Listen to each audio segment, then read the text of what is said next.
All right, guys, welcome to the RS Podcast, episode 4.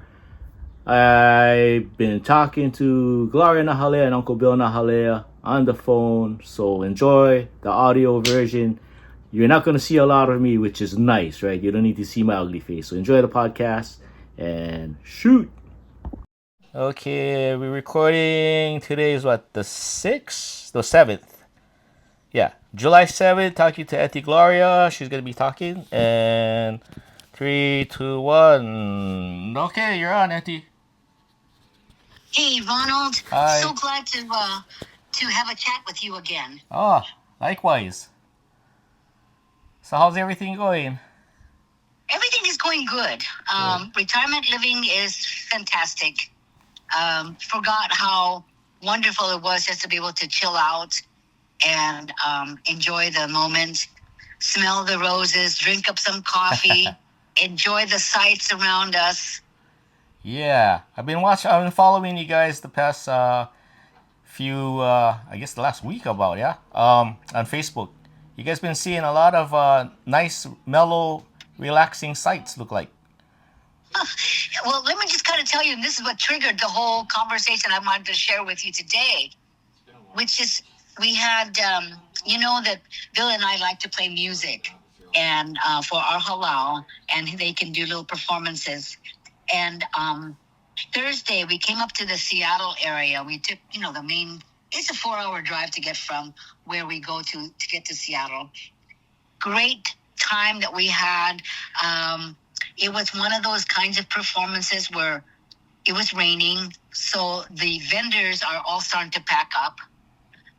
The people who were coming in to watch are they're gathering under our stage, which has a tent, and they're kind of enjoying, and so we were kind of crowded underneath the tent, which was awesome. And then there's this cruise ship, and I didn't realize that they were watching from the cruise ships on the decks and from their rooms. So we're going along doing our show. We're getting rained on, and it was fabulous. The weather was great other than the rain. But we're having fun fooling around and doing all that. And then that evening, we were going to plan to stay with a friend of ours. And we get a call from another friend that says, hey, I hear you're in town. Come stay with us. Come and enjoy 4th of July with us. Nice. So this is what happens when you're retired. You can just kind of go. Right. And we did. We did. So we took the ferry, went over, and stayed with these friends of ours, dear friends, and stayed up in the evening chatting. And then the next day, we went out boating, which was amazing. So we were able to see the same cruise ship area from the water side instead of on the land side. Well, life is good. Life is good. We had a great time, went around Bainbridge Island, ran into some sleeping seals, and taking naps. Just leisurely, just chill out kind of day and moments. And Bill, being that he has to deal with balancing, he's standing up in the middle of the boat. It's rocking. And he's standing up and just testing his own ability to stand with his balance. It was challenging, but he did it. And, getting in and out of the boat was something that was difficult a year ago. This year it was a lot easier, and he managed that well. He went up with the area where the boat is up to where the parking lot is. It was such a low tide that the walkway was very, very steep. And he managed to go up that. It would have been challenging a year ago. He went up that, came back. And so then we just had a really wonderful weekend. We went to the next day we went to a party, went and saw fireworks that our friends have been asking us to come and see for year after year after year. This year we're so glad we did. It literally was going off in front of us. So we could see the full-on effects of the fireworks. I've never been that close. And oh my God, so we were just like ooh and an awing. So that ended up the next day, we ended up leaving, and we had another friend that we were going to stay with, and we've been with them for a couple days. And so it's like that triggered a lot of conversations between Bill and I, and how far our lives have gone from Bill having his stroke 6 years ago. Right. So I kind of wanted to share that, because if anyone else is going through, whether it's their first year or it just happened, or they're facing it 5, 6, 7, 10 years later, there seems to be an evolvement of lifestyle that happens. So I just kind of wanted to share that, Ron. I thought it might be fun to share that with you. Okay, that's interesting because you know, stroke is like a major setback for the patient or the survivor as well as the caregiver. So all you listening out there, whoever's listening, Auntie Gloria has been the caregiver to husband Bill, who suffered the hemorrhagic stroke in almost 6 years now. It'll be October 17, 2020. So that's what they're going through right now. And okay, Auntie, so take it away. So this is actually pretty good follow up with you, Ron, because I think initially when we first met, it seemed like I was kind of in a funk and just not in a really great place. But that was our third year. But our first year, it really landed where our lifestyles had changed so drastically. We went from being full-on business owners and self-employed, where we were just hustling, working, having a fast-paced life. We were hardly ever sitting still. It was just go, go, go, go. Bill is a self-made workaholic, and when I was supporting his business, I took on the role of taking care of details and just to make sure that our businesses was moving forward and that it was doing us good. Well, that first year, interesting is that that also marked our first full year of being in the cafe business, the food business, that we decided we were going to try that. That was going to be our retirement. That was going to be the plan to have us set up so that we could go on a travel for the rest of our lives. And that didn't work out exactly like that because COVID came along and that's presented its own challenges.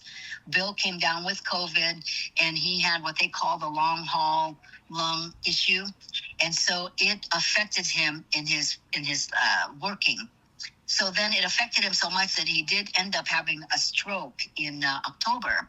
And that just, 6 minutes of this travel time when he was going through the stroke had changed our lives drastically.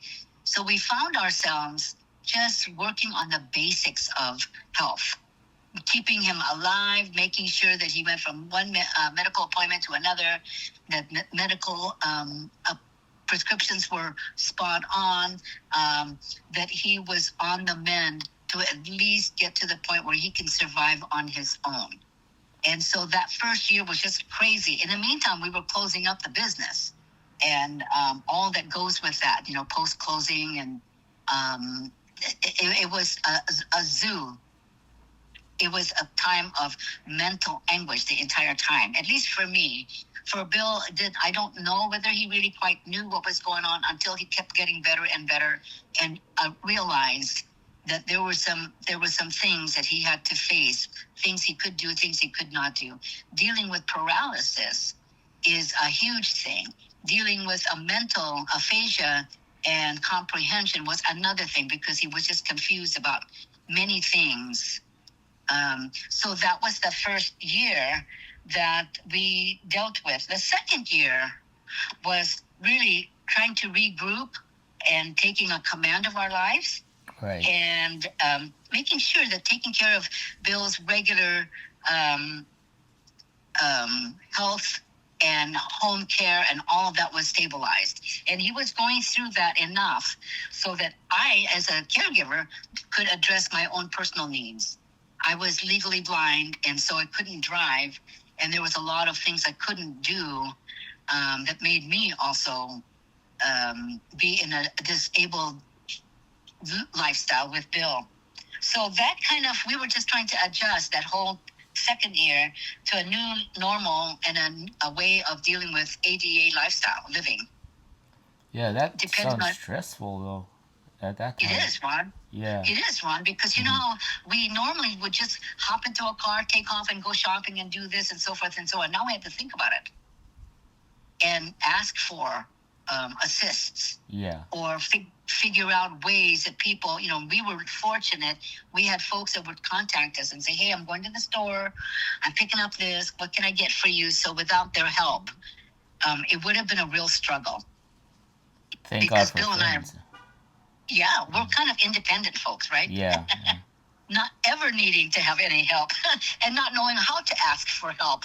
Yeah. So how was that feeling? Because we talked about this before, that you guys are so independent, so self-sufficient, and a lot of people are like that.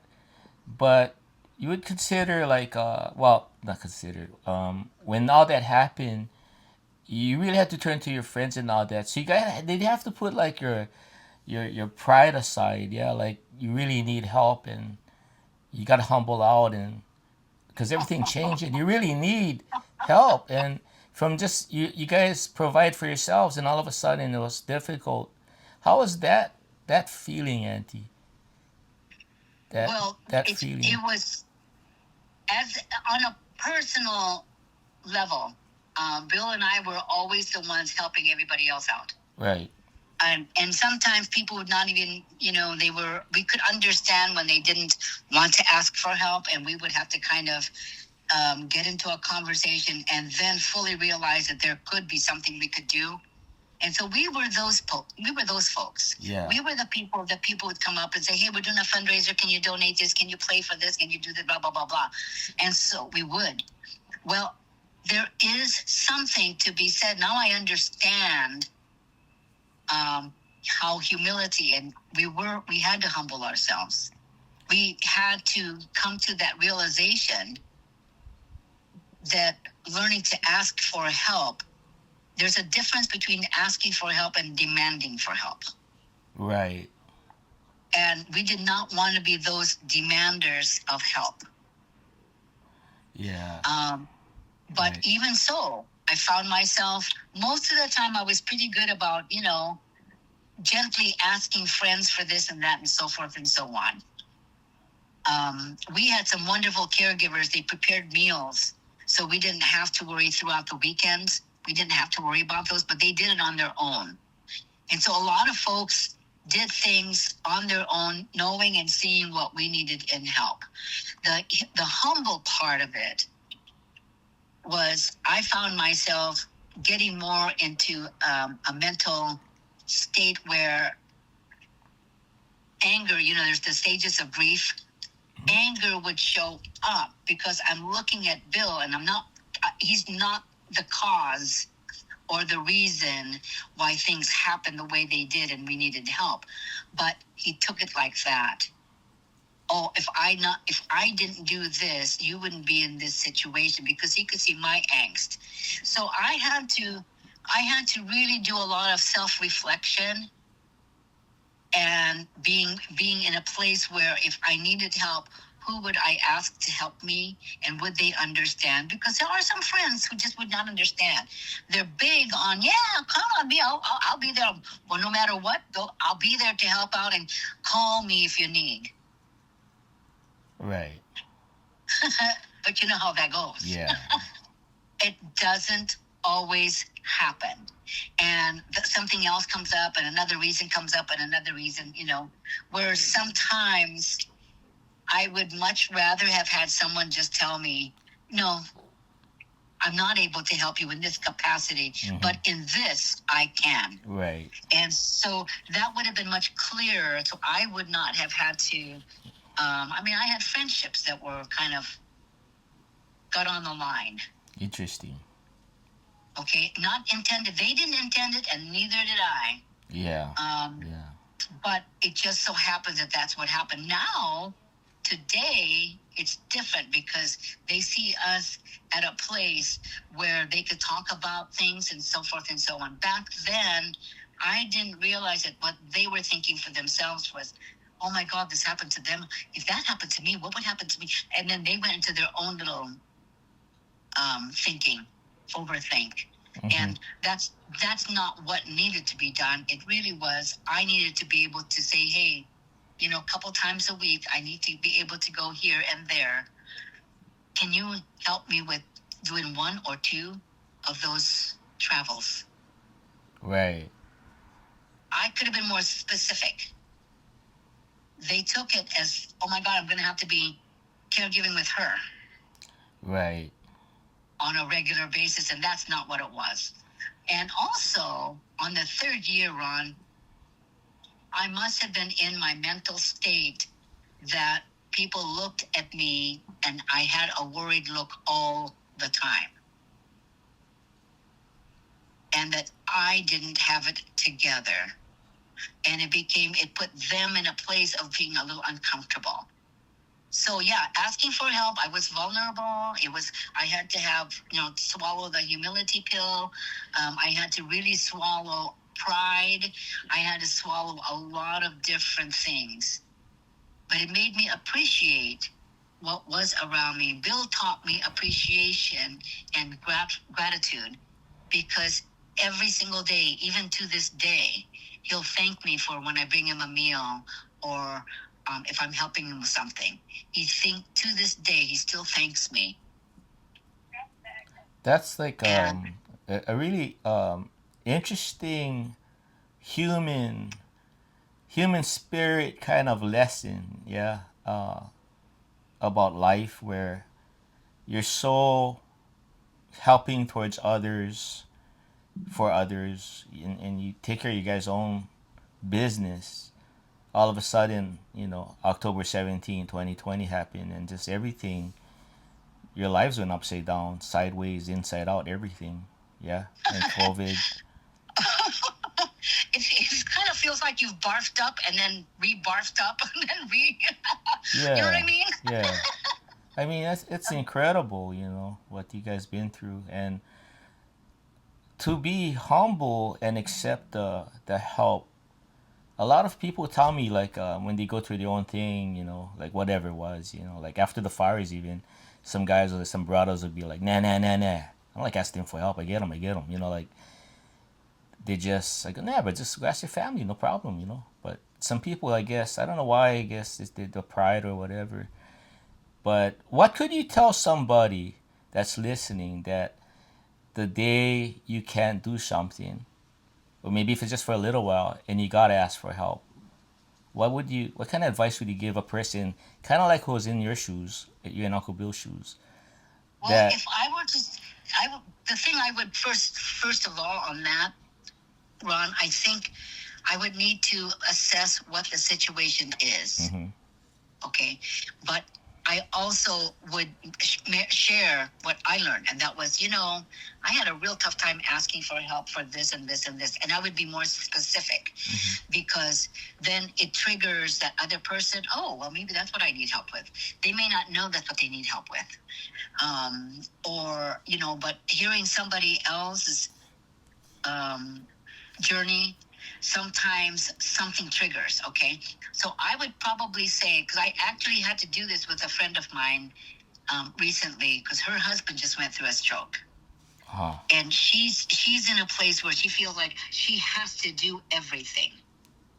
And I had shared with her, I said, when I first started, I saw that I had to be careful with everything. I had to watch for this and this and this, because nobody else knew the situation. And rather than explain, it was easier for me to do. And then pretty soon burnout happened. And next thing I knew, I was starting to, my own health was being affected. And then pretty soon I wasn't a good caregiver for my spouse.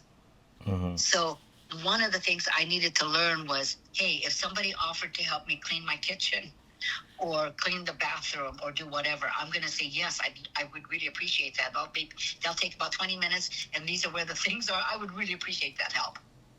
Right. That way. Or hey, as long as I'm picking up groceries at Costco, what is it you need? I'll pick them up for you, and then I'll bring them to you, and I'll help you divide them and put them wherever you need to. Yeah. That kind of a specific, then they can say, oh, well, yeah, that would be great. It's loading and unloading is where I'm having a problem. They'll figure it out. Yeah. So this way you're kind of laying it out, but I would just say, hey, however, if you've got it under control and everything's cool, I'm not trying to meddle in your lives. I just knew for me, these were huge helps. And could I just offer that help? Yeah. And no worries if you say no. That's not a problem with me. We're still friends. I'll still love to have lunch with you or go having coffee. You know what I mean? Mm-hmm. Mm-hmm. They cannot, we cannot, when we were asking, what I was asking is I felt I was burdening them so much that our friendship or our relationship was also going to be tarnished when that was not even an issue. But I felt that way. Right. I Well, felt I was going to burden them. well, that's, because it can happen to anybody that is, self-sufficient, and all of a sudden, their lives hit a major roadblock, and they're just not comfortable asking for help. Yeah. And it must be tough for somebody that's really got it together, and all of a sudden, and I know you say you don't want to be the victim, but at the same time, you do need the help. And Yeah, and I played the victim. It even showed on my face. yeah, well, It yeah, showed on my face, and people yeah, were asking me pretty soon. One day, I was laughing and I was at a hula class, and I was laughing and joking on having a good time, and one of my students who was really close to me would never ever say anything to hurt me. She just looked at me and she said it out loud. Gosh, Auntie Kumu, it is so good to see you laugh and relax and just living life and having a good time. The rest of the girls said, "Yeah, this has been fun being with you today." Okay, well, I immediately went, "What?" I'm pretty good about reading people, and I thought, have I been that way? And sure enough, they felt comfortable enough. They knew I was at a place I could take that. They came back and said, "Oh my God, you used to say this, and you used to share this kind of story, and it was so much fun. We didn't feel like we were walking on eggshells." yeah, Now, how would I know that? If I wasn't ready to hear that, I was ready. I was ready to make that change. I knew I had to make some changes to adapt to this new lifestyle. Because at that time, the year third and fourth year was for me to try to see what we could do that we used to do pre-stroke. I was really challenging myself, knowing full well that I may not be able to do it without my partner and my life partner and my business partner. But I was bullheaded enough to try to do it and nearly killed myself and really dealt with PTSD and went really diving into a self-reflection of who I was and what I was all about. I lost my mojo and how I could do things like I used to do. I lost who I was. I lost my identity. I lost all of that, and really, really not happy about the fact that I was going to, for the rest of my life, be a full-time caregiver, though that's what I was committed to do. And I knew I had a conviction to make sure I needed to continue doing that as happily and as joyfully as I could. But I wasn't there at that. And I think the third, fourth, fifth years were really, really growing. And I think I mentioned this to you before that with my husband as he is today, I've actually fallen in love with him more now than I did in the beginning of our relationships and during the time that we were working together as a business. Don't get me wrong, I always loved him all the way through, but there's a different quality of love. It seems more heart to heart connectedness, right, spiritual connectedness, yeah, emotional connectedness. mm-hmm.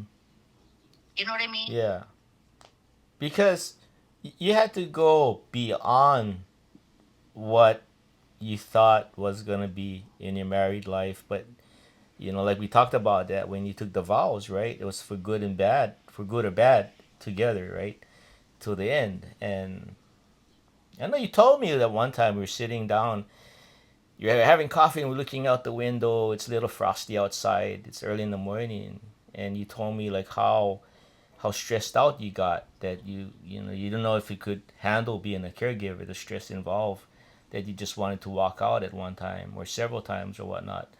You're talking about that. it's a real emotion, and I think oftentimes that comes with talking things out, and you don't. And the thing is, Bill didn't understand. Maybe at that time wasn't quite understanding any of that, but he continued to use blame on himself, as that it affected my life and his life, and there was really no blame, because strokes can happen to anybody, heart Right. attacks can happen to anybody, accidents can happen to anybody. Anybody, yeah. So it wasn't even really about that. It's really how you cope with what is dealt with you. My fourth year, you were around during that time. Yeah. Ron was, Yeah. I was recreating what we could do comfortably in our given state. We were wanting to rebuild our food industry, which we realized that you told me that it's a hard business. You are absolutely correct. So I learned to have to listen to other people share, and then listen to our own lifestyle, and realize, that wasn't going to work. We were testing the limits of both the caregivers and the stroke survivors. And when you continue to do that, I think that is a natural way for folks to evolve each and every single year. Right. The difference, I think, for Bill and I, and I think you've seen it, because we tackled that, we did address that head on. Bill still does not have all of his full capacities regarding comprehension. It's a good thing, because anything that's really major decision making, he doesn't have to worry about doing them. He leaves it up to me. And I go crazy over that. But I will bounce off ideas with him, and he's got enough of his comprehension to give input. And many times he is spot on. I, on the other hand, will overthink things, and then when I settle down, then I can kind of look at the reality of which way and how we're going to do it. So that brings us to our 5th and 6th year, which is, dang, we've purged, we have let go, we've gotten rid of things, we've downsized, we've learned to live simply, we've learned to live with a ton less, and really just kind of enjoying. We've taken on a new thing, wherever a new town we're at, we want to find new walk paths for Bill to walk on, and so that I can continue to walk, and so that he can continue building his walking patterns for himself and strengthening his legs. So it's become kind of a fun hobby to keep doing that, and we're discovering places that we never even knew that was just in our backyard. That's even better, huh? It's even better. And so we're reappreciating what life is offering. I told you we went to this beach yesterday, and it was really joyful for me to be. Bill was able to sit at the park. He was sitting next to this lighthouse, and there was a little row of just rocks you had to climb over to get to the beach. And which I did. I got down to the beach area, and it was this huge, big crescent-shaped beach of sandy water. It was just like totally amazing. I thought kids were crazy. They were out in there swimming and enjoying the water, and I touched the water. It was just too cold. I'm from Hawaii. That's just not. It's too cold. You needed a dry suit. Yeah, that's what you needed. Yeah. But it was so enjoyable. It was just so enjoyable just to sit and feel the warmth. We saw kites, we saw eagles and ospreys. It was pretty cool. So when you're doing all this, you downsizing. How does that do for you and Uncle Bill's mental health when you just downsize? And because then a lot of people, they just keep stuff, and they're like hoarders, and it's just like a mess. They come home and there's so much stuff around there, and But when you just unload a lot of things, don't you feel like lighter, like everything? Oh yeah. Yeah. You feel lighter. The things that you are thinking about, it becomes more clear. You can actually dive into doing things that are more enjoyable. For example, listening. Sorry. No problem. Can edit that out. Yeah, we just edit that out. No problem. listening to like one of Bill's radio shows. Mm-hmm. Yeah. It was so funny. He had on his show this Kathy Collins, who is a comic in Maui. Yeah. Yeah. And Kathy. she did a little spiel, and I was cracking up and just laughing. Now, this was a radio show that Bill produced back in 2003 or 2004. And today, it still makes me crack up. I still laughed at it. I enjoyed the music he put on there. It's like he had just produced this yesterday. And so I've been able to dive in more in Bill's work. I've been able to appreciate the quality, what it takes to be technical about those things. Because now that I'm kind of, dabbling a little bit in it myself, man, I'm taking my hats off. I'm doing shout outs to anybody who knows how to do all that. Like what you do, Ron. Getting out your podcast and getting it out, and it's posted and it shows up on my YouTube and it shows up, different places. It's like, I'm liking this. So I take my hats off and I'm in awe of the talent that people can learn. And that's kind of stuff that Bill and I are relearning is new giftings, new things. Mm-hmm.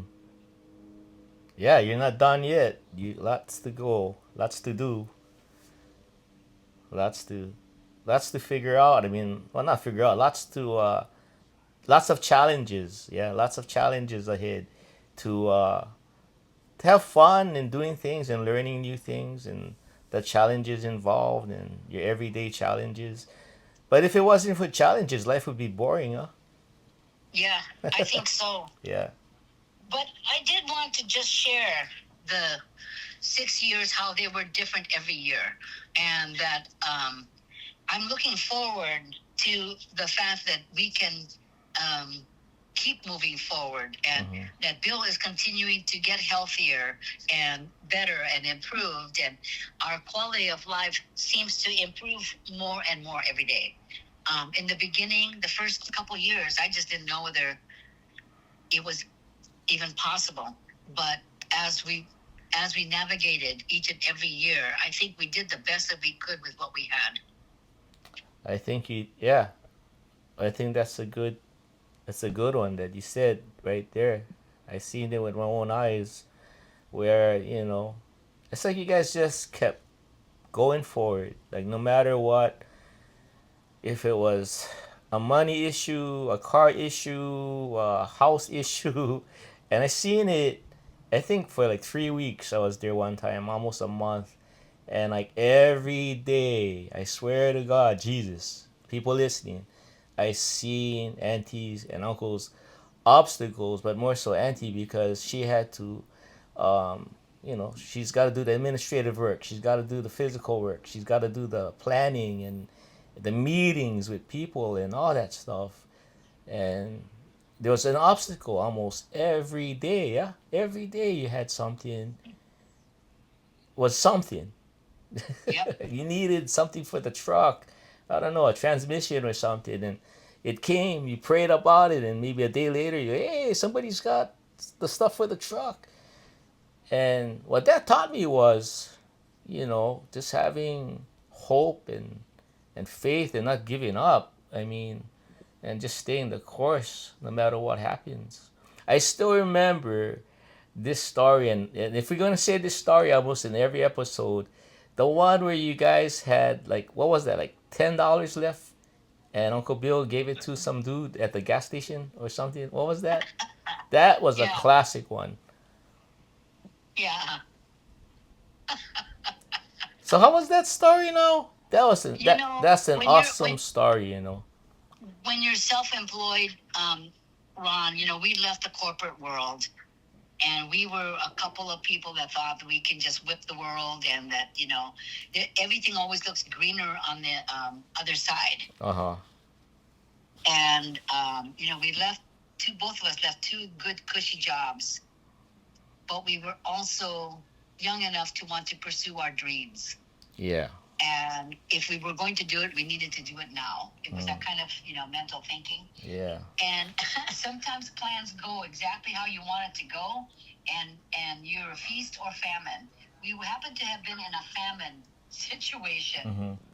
And I'm just looking at the gas, going, okay, we have enough just to be able to. If we put a little bit of more gas in, we can get to work doing this and that, and then paycheck will be just around the corner. Yeah. And we'll be just fine. Mm-hmm. So we pull up to this stop sign. Just got off the freeway. This guy didn't have groceries. We didn't have groceries. We didn't have a lot of things going on. And we were transitionally trying to move from one city to another. So we really every moment counted, every dollar counted. Yeah. So Bill turns around and gives this dude the $10. And what was his reason, Auntie? This is cool. This is He thought that it was that guy needed it more than us. How's that? Okay? How's that? I'm looking at Bill and going, well, in my mind was thinking, well, I could have gone and worked and got something else and brought him more.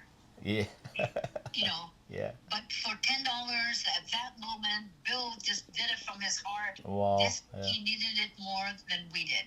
And funny thing is, because here I'm just with him.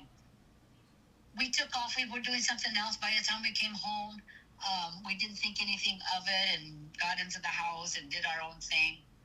And then, I don't know, a couple of hours later, I had to go to the front door for something. I opened up the front door, and there was like 3 bags of groceries that was placed on our door. Wow.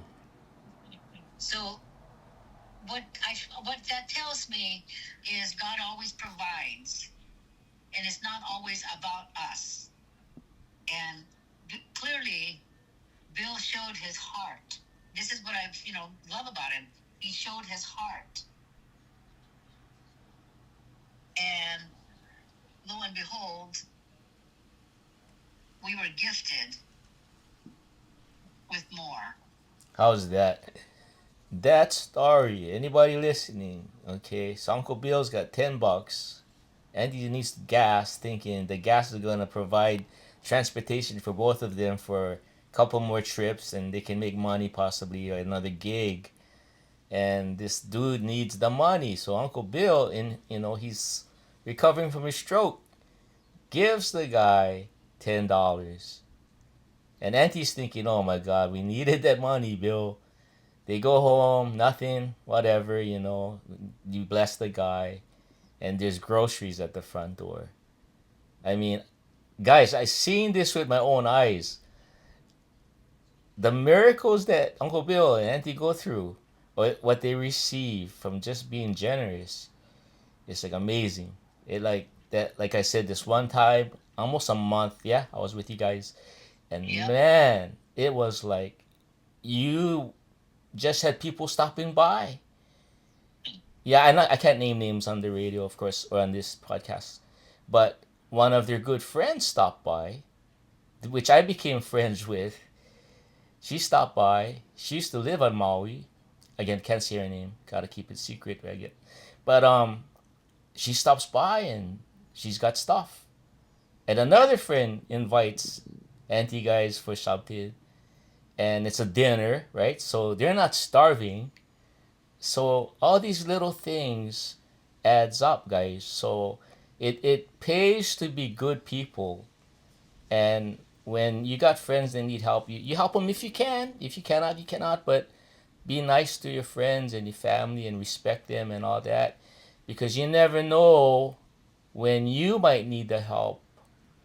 And I seen it with my own eyes. Auntie, you guys are blessed to have all these awesome friends of yours. We're very, very fortunate. Oh, fortunate, and very yeah, blessed. definitely. And so, with that, I think the main thing, Ron, is you can have the worst day in your life, but it really isn't the worst day of your life. No. Because the next day, and the next day, and the next day, things do look up. Yeah. I know. And, that's true. we're, where we are at this stage of our game of our lives is we don't have a job. We're used to always working. We're always used to having some kind of several streams of income and all of that kind of stuff. Mm-hmm. But we're comfortable. We're good. We're not starving. In fact, we need to probably lose some weight. We just keep eating all the That's time. okay. That's all right. That's okay.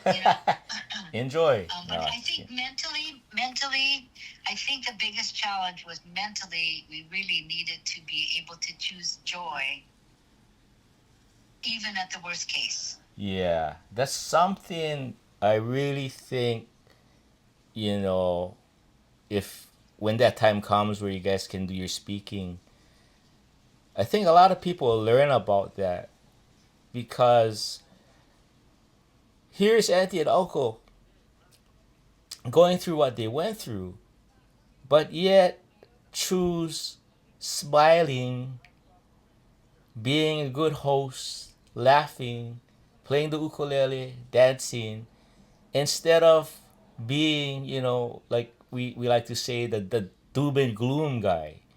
You were never about that because, like you said, Auntie, anytime you have tragedy, that's enough doom and gloom because you experienced that already, right? So the only thing you can do is try and recover and be happy, right?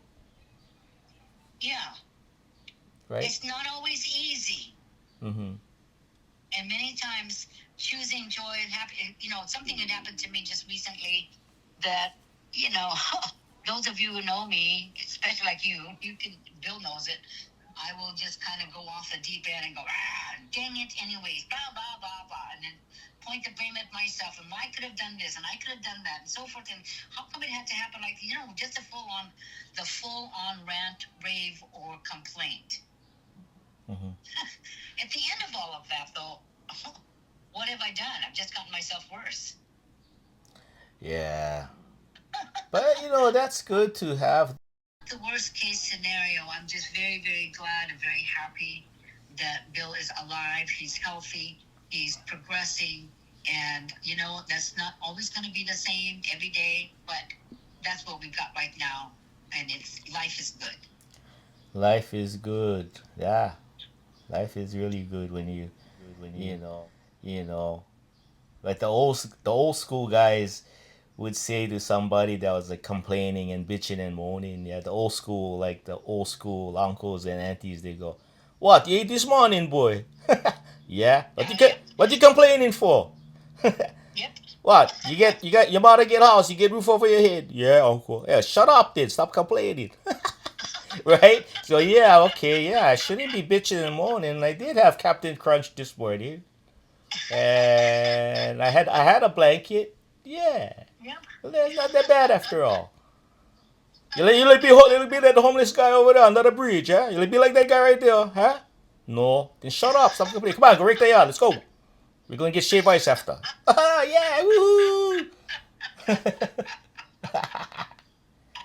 Yeah, it's like sometimes we just gotta get out of our little pity party hole and smell the roses, look up. Hey, it's nice and sunny outside, or even if it's cloudy, it's all right.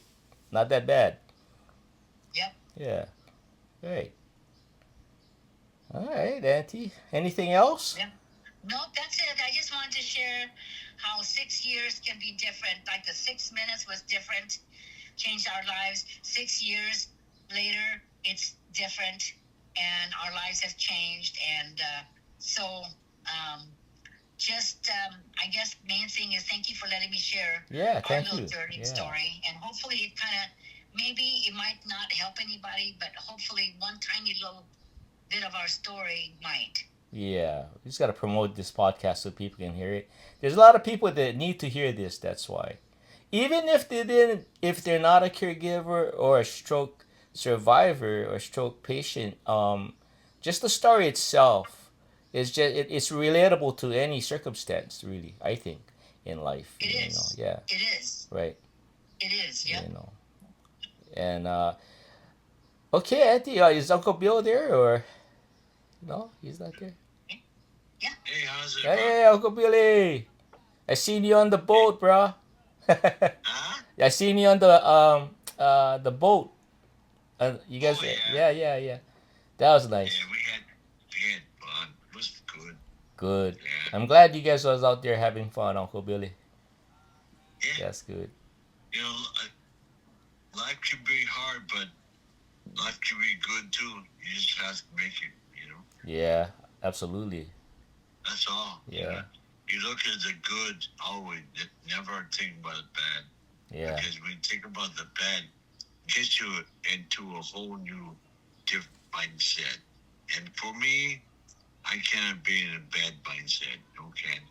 I gotta be in a good mindset. and you got the good attitude, Uncle Billy, after the stroke, and you continue to be a positive influence.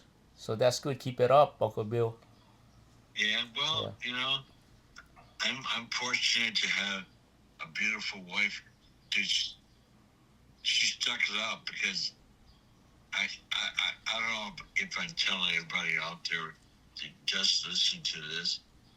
It can be rough, for a couple. It can be rough for anyone, but it depends on how you understand the situation. You can always overcome, but you have to overcome. You have to as a person. So my wife can do so much to help me, but I'm the one that has to do what's good for me. So the environment I'm around is good. I'm happy. Today is it's funny about Washington State because over here it rains a lot. Today is sunny, bro. just like Kihe. Yeah, is it Gloria? Oh yeah, Yeah. yeah. Oh But yeah. anyway, bro, good to hear from you. Thank you, Uncle. Take care, Yeah, take care. and to everybody out there, don't give up, you guys. Just keep on going. Yeah. Mahalo, Uncle. Mahalo, mahalo. Okay, Auntie, you there? Yep. Okay, so we're gonna wrap it up. Just talking to Auntie Gloria and Uncle Bill Nahalea in the state of Washington, and we'll do this again, Auntie, soon. Okay. Okay. Thank you. Okay. God bless, guys. Mahalo, bro. Okay. Aloha. Love you guys. Mahalo. Bye bye. Love you too. Bye bye.